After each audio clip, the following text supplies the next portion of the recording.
नमस्कार, आप देख रहे हैं सिटी सेंटर शो। मुंबई से मैं हूं पूजा भारद्वाज। कोरोना वायरस के मामले देश भर में 21,700 का आंकड़ा छू चुके हैं और हम शो की शुरुआत कर रहे हैं रैपिड टेस्टिंग की खबर से। रैपिड एंटीबॉडी टेस्टिंग पर आईसीएमआर ने जो 2 दिनों की रोक लगाई थी वो फिलहाल जारी रहेगी। आईसीएमआर को इंतजार है फील्ड में भेजी गई अपनी टीम की रिपोर्ट का।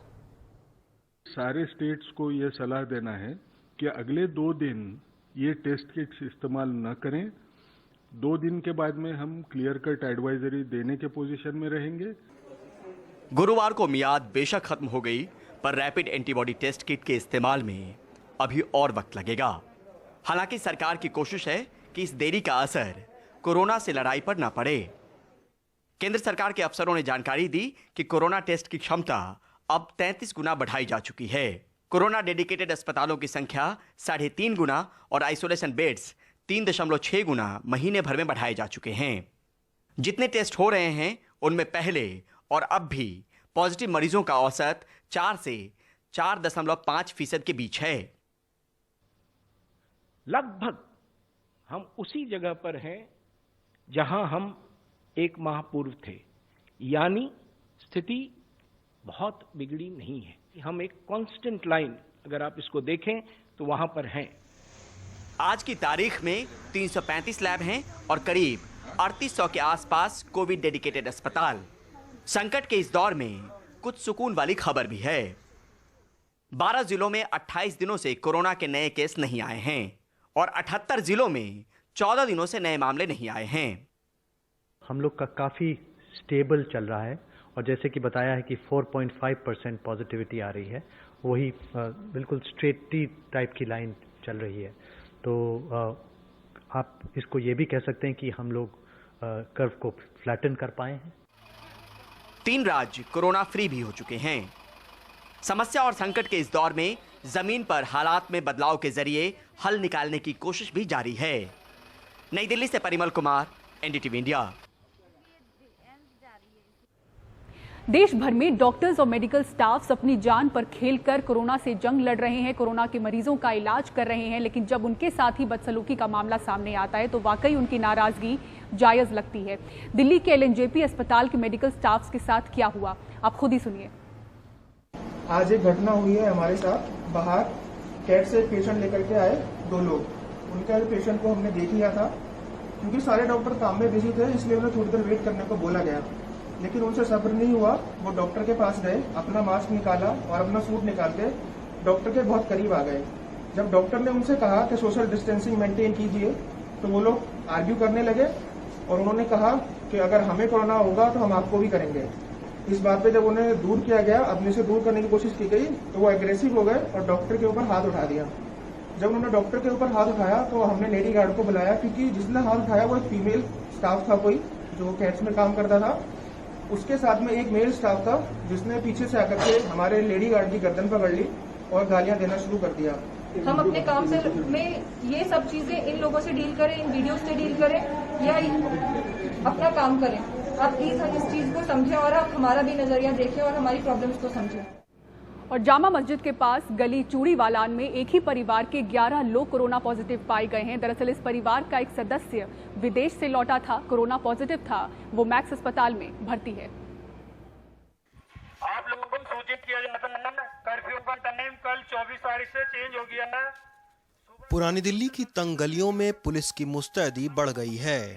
गली चूड़ीवालान में एक ही परिवार के 11 लोग कोरोना पॉजिटिव पाए गए हैं। इसमें बुजुर्ग से लेकर 2 साल की बच्ची तक शामिल है। उस परिवार में 18 लोग थे और उसमें से 11 लोग जो है वो संक्रमित हो गए हैं। हालांकि पहले ये कहा जा रहा था कि इसी परिवार का एक जो सदस्य है वो विदेश से आया हुआ था, तो इसके चलते हो सकता है कि संक्रमण हुआ हो। लेकिन जो हमारी डॉक्टरों से बात हुई है तो डॉक्टरों का ये कहना है कि ये शख्स जो है जो विदेश से आया है वो 20 तारीख को आया है, 20 मार्च को आया है। तो अगर वो 20 मार्च को आया होता और संक्रमित होता तो वो 10-15 दिन के भीतर जो है वो कोरोना के लक्षण उसमें दिखने लगते। हालांकि इस बाबत परिवार बात नहीं कर रहा है, लेकिन डॉक्टरों का कहना है कि स्थानीय स्तर पर भी संक्रमण होने का अंदेशा है, क्योंकि गली चूड़ीवालान से लगा इलाका चांदनी महल है, जहां कुछ दिन पहले 50 से ज्यादा संक्रमित मरीज पाए गए थे। हालांकि जो चांदनी महल का इलाका है और ये जो गली चूड़ीवालान है, इसको अब रेड जोन घोषित कर दिया गया है और इस पूरे इलाके को सील कर दिया गया है, यानी यहाँ ना तो कोई आ सकता है और ना ही कोई जा सकता है। फिलहाल इस परिवार के 3 सदस्यों की हालत बिगड़ने पर उन्हें एलएनजेपी अस्पताल में भर्ती कराया गया है। पूरे इलाके के सैनिटाइजेशन का काम जोरों पर है, लेकिन घनी आबादी में कोरोना संक्रमण प्रशासन के लिए चिंता का मामला भी है और चुनौती का भी। नई दिल्ली से रवीश रंजन शुक्ला, एनडीटीवी इंडिया।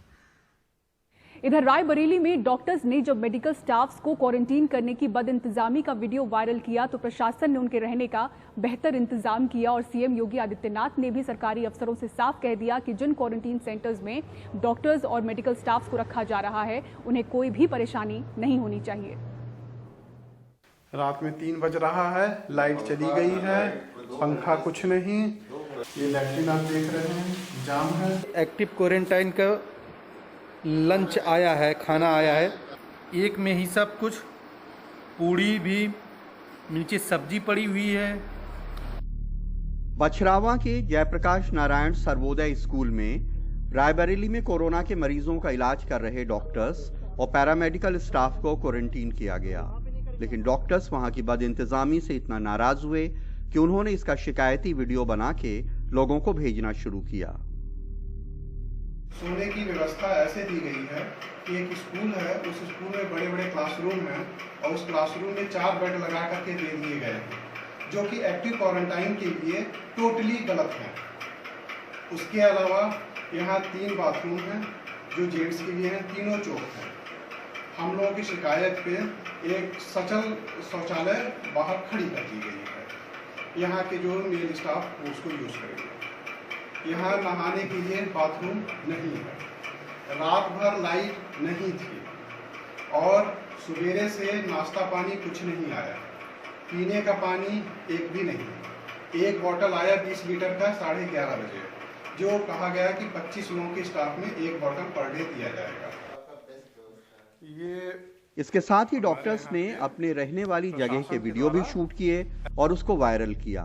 उन्होंने सीएमओ को एक खत लिखकर भी इसकी शिकायत की। डॉक्टर्स ने खत में शिकायत की कि जिले के सीडीओ का कहना है कि इससे बेहतर सुविधा उन्हें नहीं दी जा सकती। बहरहाल इसके बाद उनके रहने का बेहतर इंतजाम कर एक गेस्ट हाउस में उन्हें रुकाया गया। अब डॉक्टर उससे खुश हैं।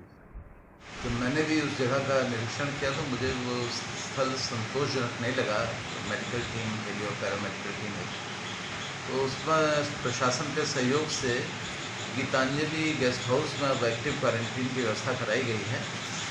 वह अब वहाँ पर उनको ताज़ा और बढ़िया खाना उपलब्ध हो सके, इसके लिए भी मैंने वहाँ पर व्यवस्था करा दी है, ताकि रहने और खाने को लेकर के जो मेडिकल और पैरामेडिकल स्टाफ में असंतोष था वो ना रहे और वो पूरी तरह से संतुष्ट होकर के और अपने पूरा जो उनका कार्य है, सेवा कार्य, उसमें पूरी तरह से वो जुटे हैं। कोरोना के मरीजों का इलाज कर रहे डॉक्टर्स को क्वारंटीन करने के लिए तमाम नियम कायदे हैं कि वो अलग कमरे में रहेंगे, अलग टॉयलेट यूज़ करेंगे, 3-3 घंटे में उनके रहने की जगह सैनिटाइज की जाएगी। यही वजह है कि लखनऊ में ऐसे तमाम 5 स्टार होटल्स जो हैं अधिग्रहित किए गए हैं उनके रहने के लिए। रायबरेली में भी उन मानकों को पूरा करना बहुत ज़रूरी था जो शुरू में नहीं किया गया। रायबरेली में फैज़ अब्बास और लखनऊ में कैमरामैन राजेश गुप्ता के साथ कमाल खान, एनडीटीवी इंडिया। लॉकडाउन के दौरान तो लोगों पर सख्ती करना पुलिस की ड्यूटी है, लेकिन घर पर उन मजबूर लोगों का रहना चुनौती बन चुका है जो रोज कमाकर गुजारा करते थे। कई परिवारों को 2 वक्त का खाना नसीब नहीं हो पा रहा है। देखिए उमा सुधीर की ये रिपोर्ट। पुलिस वाले की पिटाई और पीछा करने से ये ऑटो ड्राइवर इतना गुस्सा हो गया कि उसने रिफिल के लिए लाए गैस सिलेंडर से अपने ही ऑटो का शीशा तोड़ दिया। उसका कहना था कि 1 महीने के लॉकडाउन में कमाई नहीं हो पा रही है, जिससे घर में ना तो बच्चे के लिए दूध है और ना ही खाना। करें तो क्या करें।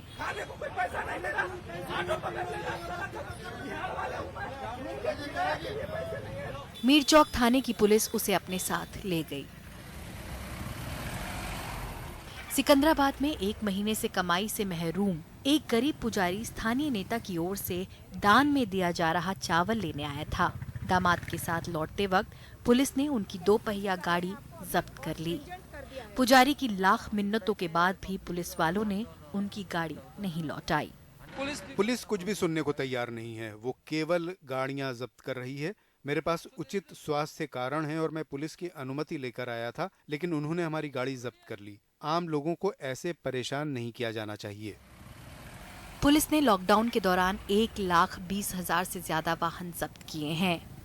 They are saying they came to take rice from the minister because he's a Brahmin and he donated it. But 2 persons not allowed, madam. Whatever it may be, only medical we allow.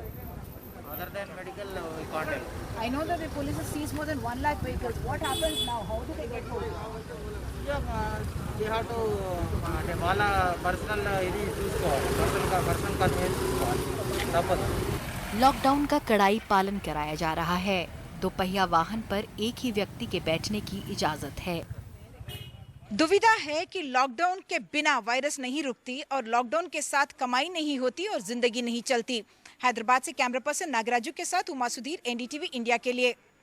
Lockdown का असर किस तरह से नौकरियों पर पड़ा है, दिखाएंगे आपको एक छोटे से ब्रेक के बाद। बने रहिए सिटी सेंटर शो के साथ।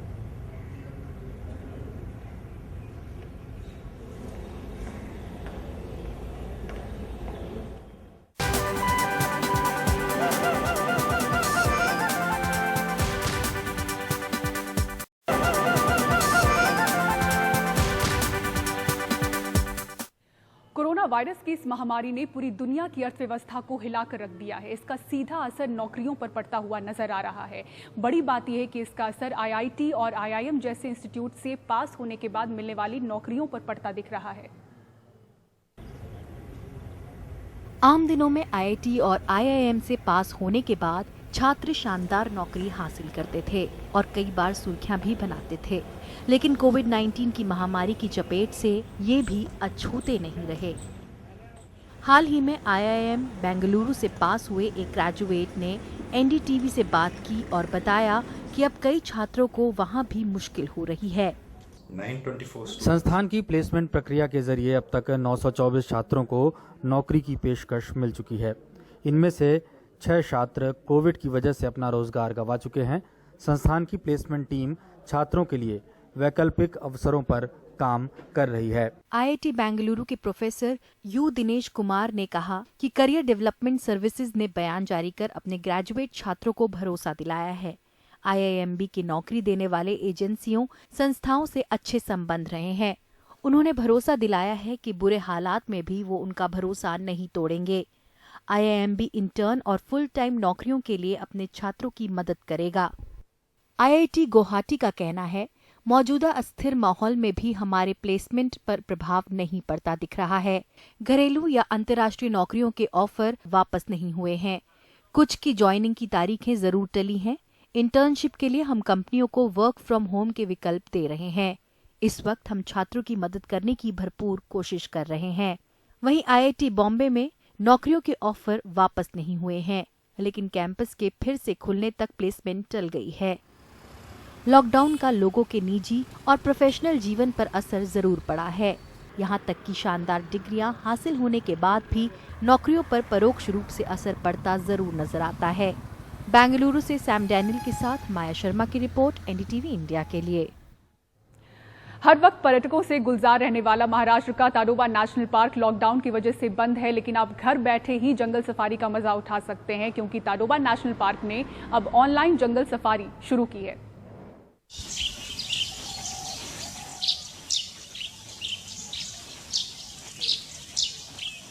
नमस्कार सभी को। आज फिर एक नया दिन और फिर एक नई सफारी।